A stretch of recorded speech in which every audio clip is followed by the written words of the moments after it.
জুতা কিনলে চালের বস্তা ফ্রি, মা দাম মাত্র 500 টাকা। অফারে চলছে, ঈদের অফার। জুতা কিনলে চাউলের বস্তা ফ্রি, 500 টাকা দাম। আসেন ভাই আসেন, একেবারে চামড়ার জুতা। কি রে, এক জোড়া জুতা কিনলে চাউলের বস্তা ফ্রি? আসেন ভাই এটাই তো আসেন, আমার দরকার। আসেন। জুতাও পাইলাম, চাউলের বস্তা জুতা পাইলাম। কিনলে চাউলের বস্তা ফ্রি, এক জোড়া জুতা কিনলে চাউলের বস্তা ফ্রি। খাঁটি মিথ্যা কথা বলি না আমি, রোজার দিন। দাম কত কইলেন? 500। 500 টাকা? হ্যাঁ 500 টাকা দাম এক জোড়া জুতার দাম।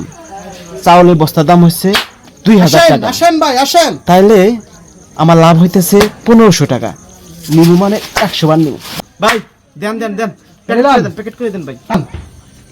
ঠিক আছে তো ভাই, ঠিক আছে ভাই, দিছেন? হ্যাঁ এক জোড়া দিছি ভাই। আচ্ছা ভাই, এলাম টাকা লাম। ভাই জুতা তো পাইলাম, আমার ফ্রি মালটা কই? চালের বস্তা কই? কথা যেহেতু দিছি অবশ্যই চাউলের বস্তা দেবো, মিস করবো না। আচ্ছা ভাই, চাউলের বস্তা দেন, ওই ফ্রির জন্য আমি আসছি। এই যে লাল ভাই চাউলের বস্তা। ওই মিয়া, চাউলের বস্তা চাল কই? চাউল দিবার কথা বই নাই, আমি চাউলের বস্তা চাইছি। ধরেন চাউলের বস্তা নেন, যান ভাই যান, না কাস্টমার আইবো, যান ভাই যান, যান।